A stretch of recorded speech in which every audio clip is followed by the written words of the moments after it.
clearly, there could be a clash on Armistice Day, such an important day, as I say, for Britain, when we reflect on the Britain's war dead.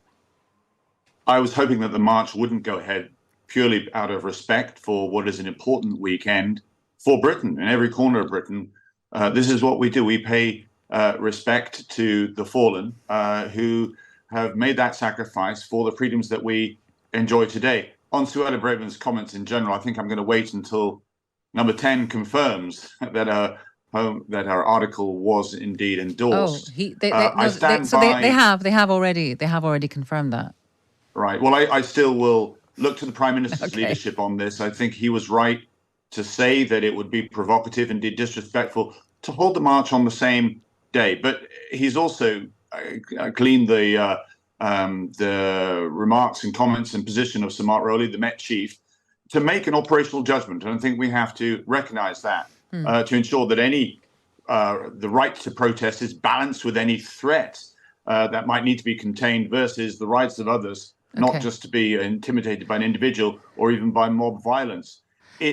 His decision, the Met's decision, that has to be respected. It underlines the importance of the clear division between those who write the laws and provide oversight and those who enforce the laws. But clearly, there could be a clash on Armistice Day, such an important day, as I say, for Britain, when we reflect on the Britain's war dead.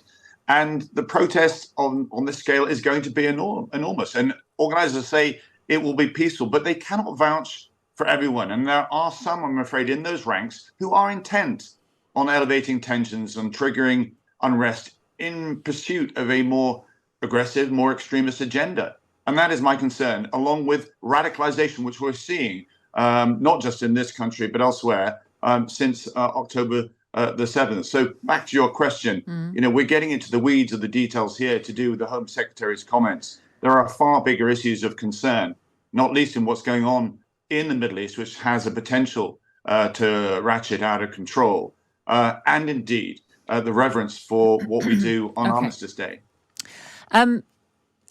You said earlier that you're talking about, I suppose, an entire weekend. There's Armistice Day and then there's Remembrance Sunday. The march is on Armistice Day. It's on the Saturday. It's not going to go near the cenotaph. It's 2 hours after the 11 o'clock 2-minute silence.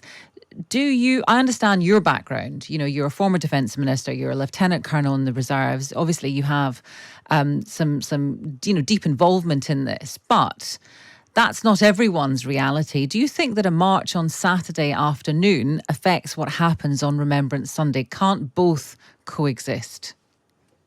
They can do.